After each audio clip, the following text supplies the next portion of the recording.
সোমবার এক অনুষ্ঠানের মধ্য দিয়ে এলাকার বিধায়ক উন্নয়ন প্রকল্পে কমলপুর সাব সংশোধনাগারে একটি অ্যাম্বুলেন্স প্রদান করেন ছেচল্লিশ সুরমা বিধানসভা কেন্দ্রের বিধায়িকা স্বপ্না দাস পাল। বিধায়িকা স্বপ্না দাস পাল ছাড়াও এদিন অনুষ্ঠানে উপস্থিত ছিলেন কমলপুর মহকুমা শাসক এল ডার্লং, দুর্গাচৌমুনি পঞ্চায়েত সমিতির চেয়ারপারসন শম্পা দাস, কমলপুর নগর পঞ্চায়েতের চেয়ারম্যান প্রশান্ত সিনহা সহ আরও অনেকেই।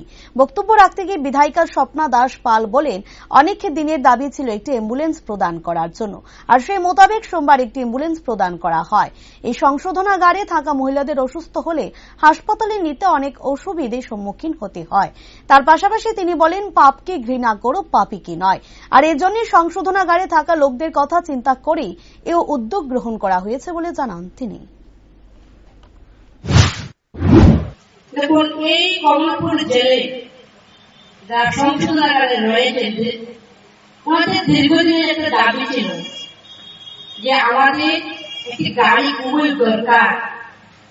তো গত উপনির্বাচনের পরে আমার একটি কথা হয়েছিল ওনাদের সাথে, এবং ওনারা আক্ষেপের সুরে একটি বলেছিলেন যে যখন ম্যাডাম আমাদেরকে অসুস্থ হয় সেই সময় আমাদের হাসপাতালে নিতে খুবই কষ্ট হয়। তো সেইটা বিশেষ করে আমি একজন মহিলা, সেই সংশোধনাগারের মহিলারা রয়েছেন, যখন একজন মহিলা অসুস্থ হন সেই সময় ওনাকে নিতে গেলে ওনাদের অনেক কষ্ট হয়।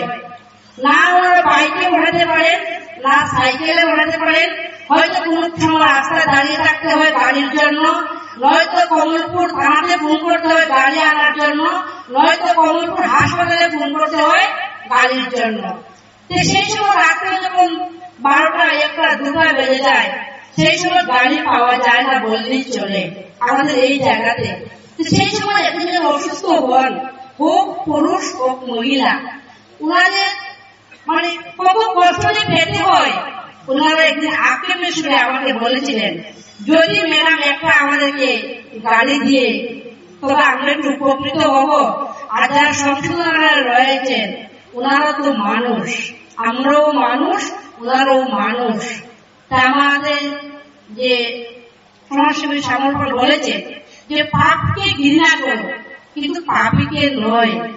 আর এই সংশোধনাগারে যারা রয়েছে আমরা নিজেরাও বলতে পারবো না যে সবাই পাপী।